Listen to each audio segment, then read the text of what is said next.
Paltrocast now with Darren Paltrowitz. Get ready to listen to your favorite artists. Paltrocast. Well, I'm going to start off by saying, aside from answering the same questions over and over and over again and dealing with tech problems, good day for you so far, Ryan? Yes, no real tech problems. I'm good. But yes, good day. Good day. Yeah, big 2024 for you, where you had to keep quiet about a hopeful sign coming out, the Third Eye Blind Shed tour, etc.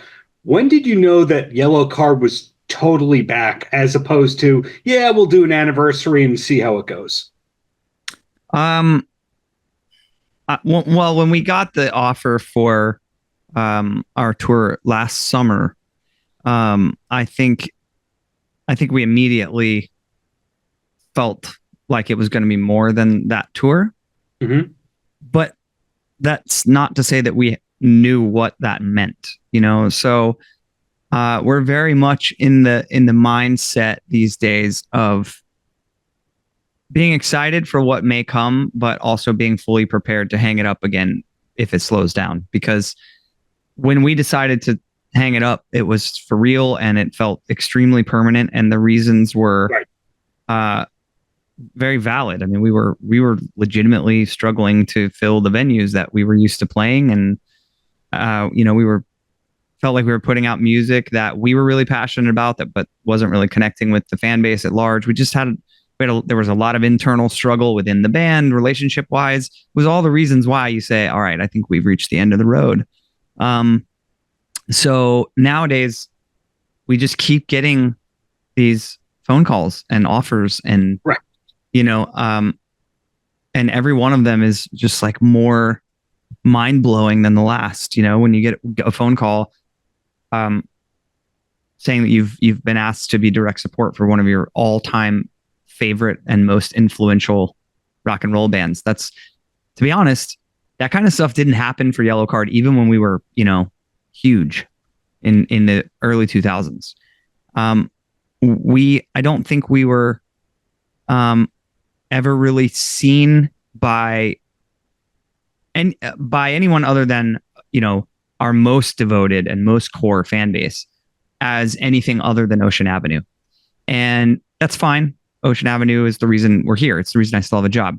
But I think we didn't really get any opportunities that we didn't sort of, make for ourselves, or that weren't connected to things like Warped Tour, which we've always been so grateful to Kevin Lyman and the Warped Tour for what he did for our career, and the opportunities that provided us. But getting offers to tour with huge influential bands, to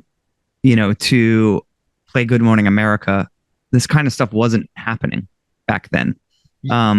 If I can rudely interrupt you here, it's interesting to see how many bands have gone through the cycle of being huge theater level kind of bands. The next album doesn't go as planned, whether it's A&R or Changing Tides or Internal Strife. You go away. Suddenly, 5 to 10 years later, you come back and you're bigger than you ever were, and you don't know why, but that leads to the annual Shed tour. Yeah, we are certainly bigger than we ever were. That's without a doubt. And it is so hard to get your head around that, because again, it was so for lack of a better word, it was just so dark at the end. It felt so necessary to step away from the band, and not like, let's take a breather. I mean, it was like, dude, we're beating a dead horse here. Let's call it, so to come back like this and have it be, the venues and ticket sales and everything else bigger than they were in 2004, when we had like a top 10 radio hit at top 40 radio. How do you explain that? I mean, everyone will give you hundreds of reasons. Fans have more money to spend now. They have kids they're bringing to the shows. All this, that does not equate to 3, 4, sometimes 5 times the amount of people that we would play for in a market were coming out to see us this summer. I think the San Diego House of Blues caps like 1,300 or something like that, maybe 1,600. We sold 8,000 tickets in San Diego at Petco. That's not just people's kids coming with them to the shows, So there are people that are showing up to see us for the first time. I think more people are seeing us for the first time than not at these shows that we just played.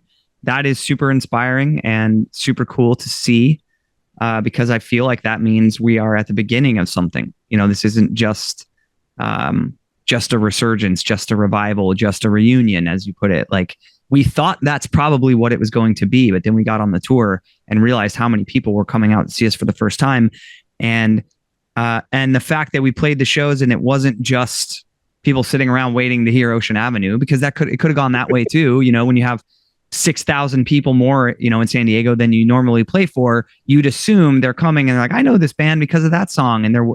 But not at all. The whole show, every night, was so connected with the audience, and it felt really special, and it felt, again, like we're sort of standing at the starting line of a new chapter. And I think this is going to go a lot farther than just the 20th anniversary of Ocean Avenue. Where I see this going, if I can project, is growing up on Long Island, where there's Jones Beach, where you're playing this summer. We kind of get used to seeing the A and B column when they pair the bands together. So they go, okay, who are the Doobie Brothers touring with? It's going to be Doobie Brothers and REO Speedwagon, and it's going to be Kansas and Styx.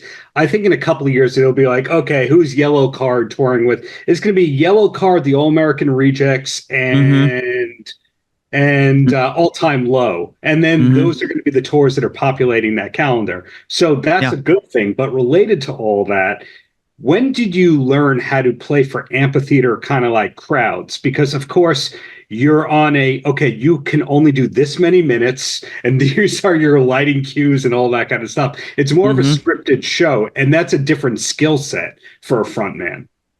For sure. We've always, for a long time, we have an incredible lighting technician. His name is Cody James, and he came out and started working for us very early in his career in 2012. And we basically hired him.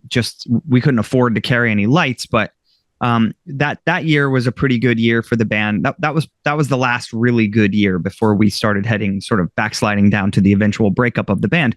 But the fall tour in 2012, supporting Southern Air, was a really good lineup and did really well ticket sales wise. So we brought Cody in just to run the house lighting rig. We just, so that we were not in the dark when we shouldn't be, and had some lighting cues on parts where the crowds would sing and things. And he's worked for us ever since. So went through the final tour with us and then has come back and worked for us now. So after that, I feel like, to your point about cues and things, though the size of the venue is smaller, I've always felt like putting on a bit of a scripted, cued show is a cool thing. And so even in the smaller rooms, we were doing that for a long time is my point. So getting used to where those cues need to hit and things, that wasn't so much of a learning curve. The learning curve was more the seats. You got thousands of people sitting in seats.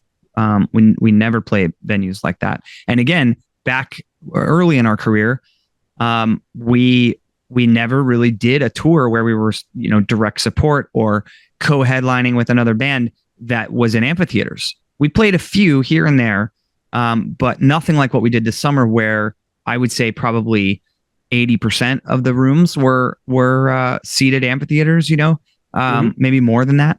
So we've never done that before. That was really the hard part for me. But, I found pretty quickly that I enjoyed it. I feel like as we're getting older, it's not just about, it's not saying, okay, I'm too old to run around and jump off the drum riser and do all this crazy stuff because my knees are going to give out, because that's not the case at all. Yeah. I'm a healthy guy. I could do all that stuff. I think it's more of just a natural feeling of maturity where that's just not really who I am anymore, as a person, as a performer.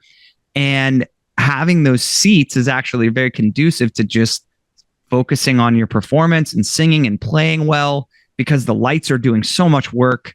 All the cues we just talked about are doing so much work to get the crowd excited and keep them engaged in the show. So I really enjoyed, honestly, the chance to be a little more stationary and take care of my voice and be more supported, because I'm not out of breath because I've been running back and forth across the stage, or again, House of Blues, just sweaty House of Blues shows. So that was something that took me a few shows to get in the groove of, because I think I felt unnatural. Like, I need to be on that side of the stage and that side of the stage, and then I got to be all over the place. And as I settled into not doing that as much, I feel like, without a doubt, for me personally, it's the most comfortable I've ever felt as a vocalist on a tour. I feel like 99% of the footage I watch and hear back for the first time in my career, I'm like, oh, well, right on, man, you sound good. I'm my own worst critic, as we all are, I think, in this job. But I just felt really good singing and performing. And I think the seats actually helped that, if that makes sense. Because I think as a rock band who's been playing sweaty House of Blues shows for your whole career, you can get intimidated by the seats, because you think, well, we're not going to have these big, crazy, energetic pits full of people slamming into each other and running around. How's this going to go? But one of the best shows, I think, as far as it really exceeded our expectations, or like proved us wrong. The venue in Atlanta that we played is basically in a neighborhood. There are houses. If you look at the top of the venue in the back, there are people's backyards along it. So there's a very Alpharetta. Yes, yeah. There's a very low decibel level. You have to keep the show has to be pretty quiet compared to most rock shows. And then there are seats that are bolted in all the way to the stage. You can't. A lot of venues, if they have them, you can take them out, which we would always opt for, at least in that pit area in front of the stage. But they're bolted in, and so we were pretty like, oh my God, it's gonna be quiet. People sitting all the way to the front. Like, what are we gonna do to like keep the energy up at this show? It was so fun, dude. Everyone, everyone there was just so connected with the band and the music, and that was such a running theme for the whole summer, was, I think, just how connected we felt to the crowd every night. There were some really standout shows, but there weren't any that weren't memorable, and I don't know that we've ever had a tour like that either. But cool. The energy around the band right now is just so good. I made it through the whole tour without getting sick. I've never done that in my entire career.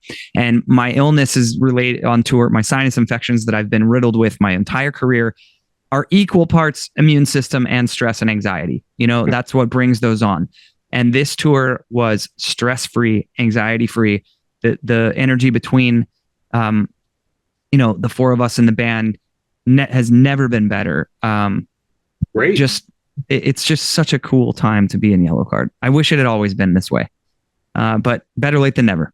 Better late than never. And the last question before I let you go here, you have sold yourself a little bit short, where you never stopped making music that people were hearing, whether you were a producer, songwriter, sideman, etc., collaborator. Are we going to hear anything from you outside of Yellowcard or a solo album in the near future, or is it all Yellowcard all the time, forever and ever, amen?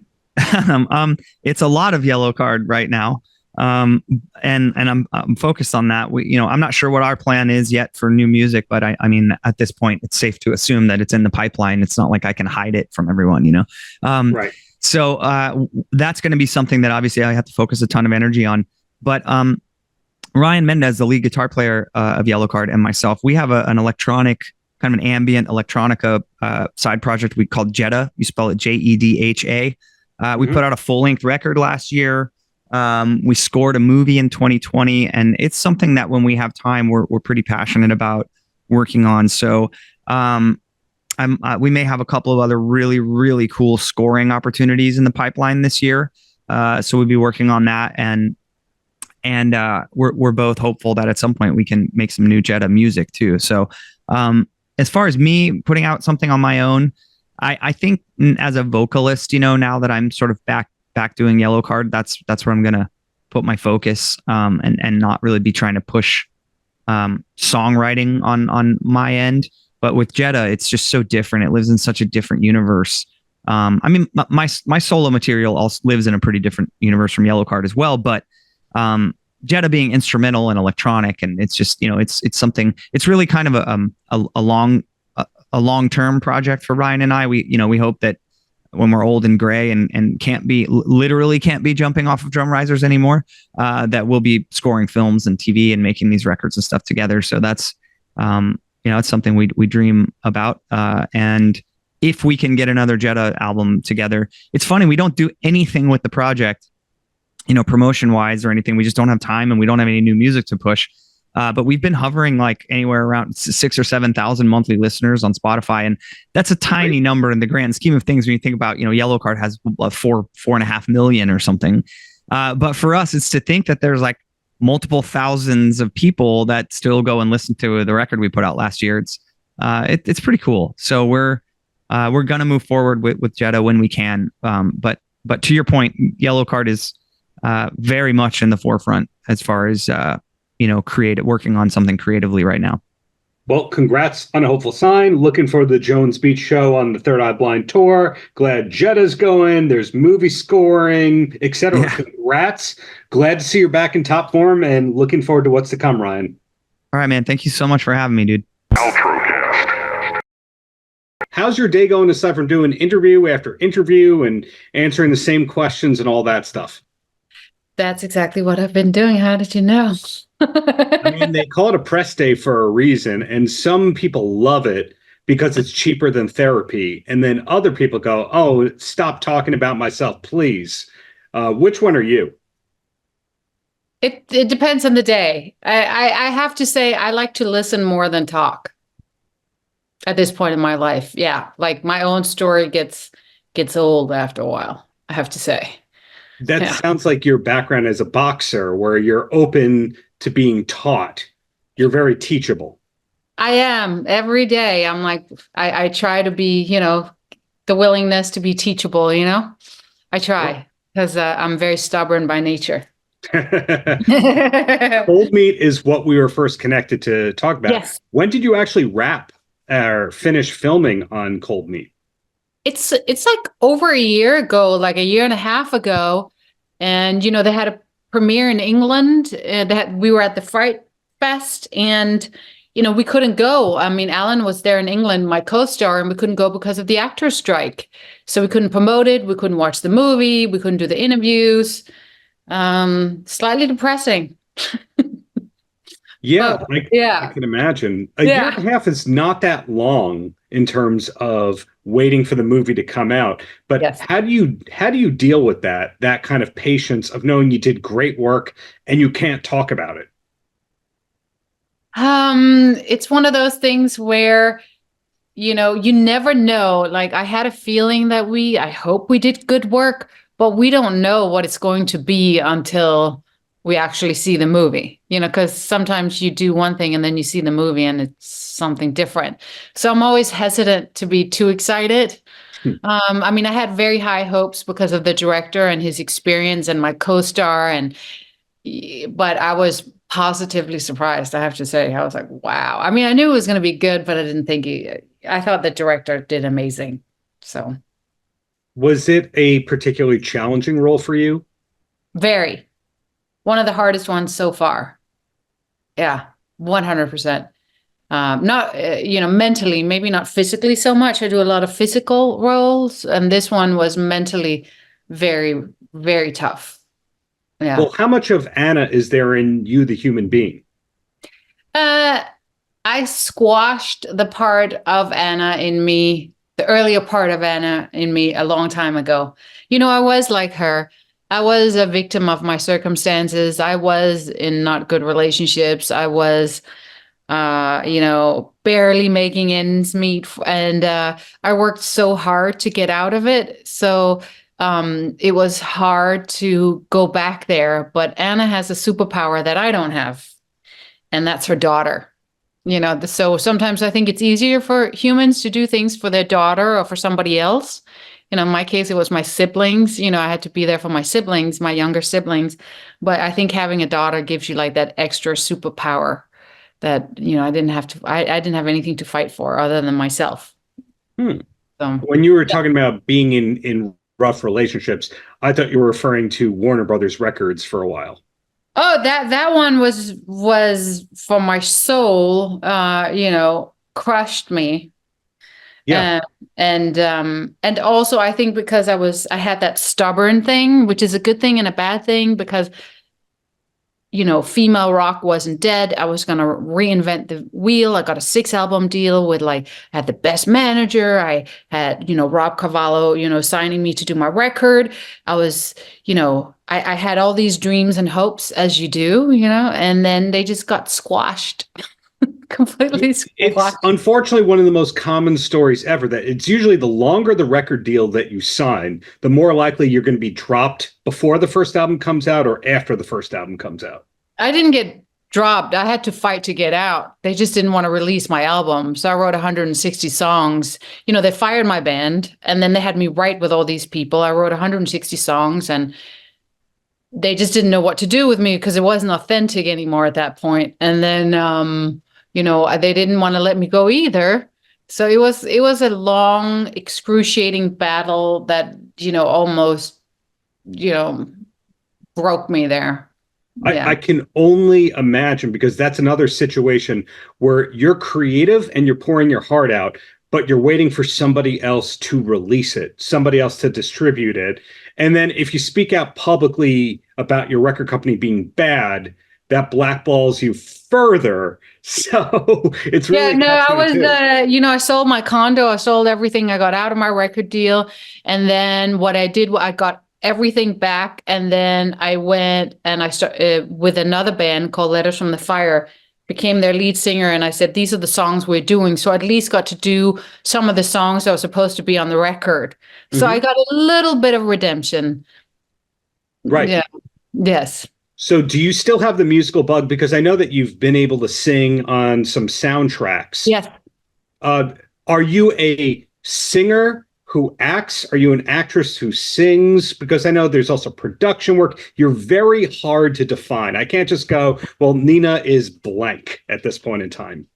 I think I'm just an artist, I have a hard time singing other people's songs because that's the one place where I have the freedom to do what I want to do. So I don't like to be, in music, it's where I'm free, because as an actor, you hit the mark. You have a lot of, not so much in indie movies, but more, TV and stuff.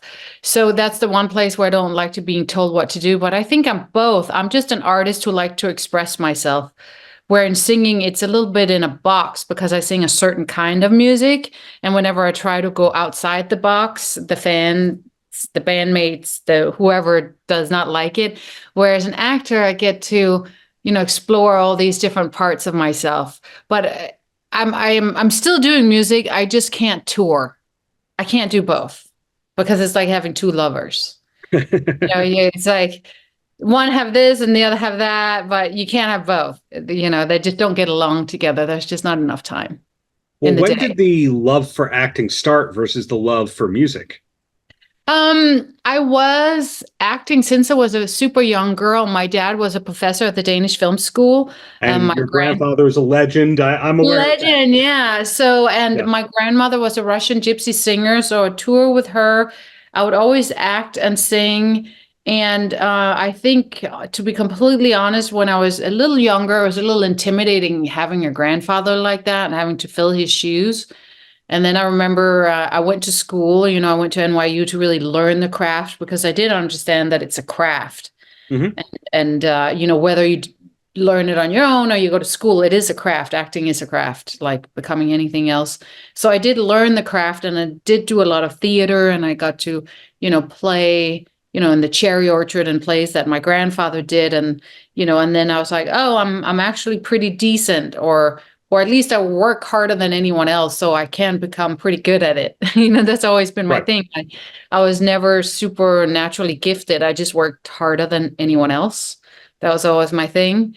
And then I just, I would get into acting, and then I would get these roles I didn't like, and then I would be so frustrated, and then I would go and sing, and then I would be on the road, and then I would have FOMO, then I would come back, then I'll get back auditioning, but I didn't get the parts that, it's like this, like, when I was on the road, I wanted to act. When I was acting, I wanted to be on the road. And yeah, it was that. And then now for the first time, I'm playing parts that I want to play. It took a while, in the beginning, I just took anything that paid.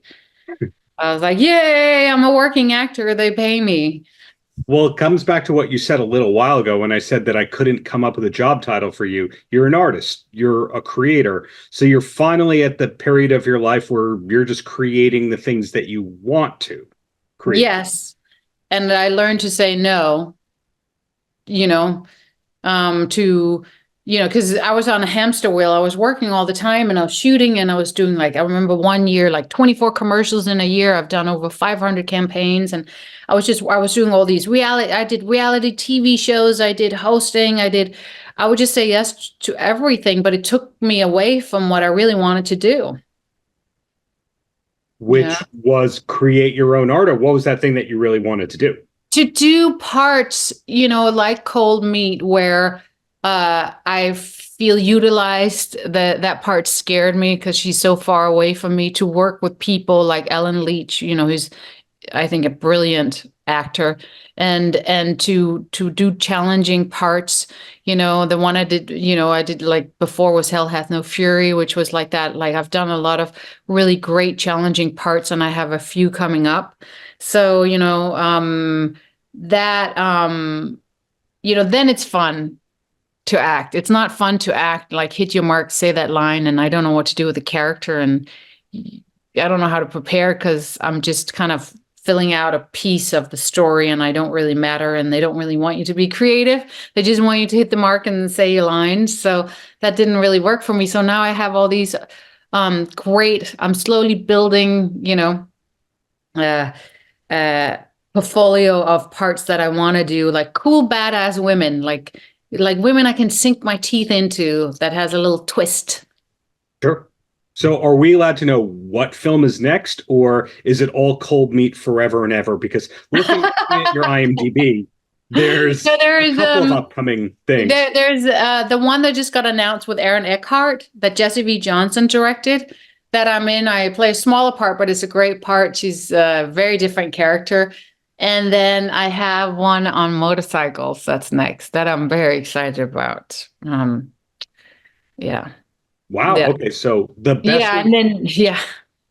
The best way to know, sorry to interrupt you, the best way to find out about what's next, is that Instagram, or do you have a preferred Instagram? And today I'm updating my website. I've been bad. I have been a very bad girl. It happens. Yeah, it's because I normally have people, I lost my assistant, and yeah, so I'm a little behind, and I've been traveling and I've been working a lot, and Instagram is always the best. I'm most active on Instagram. Paltrow.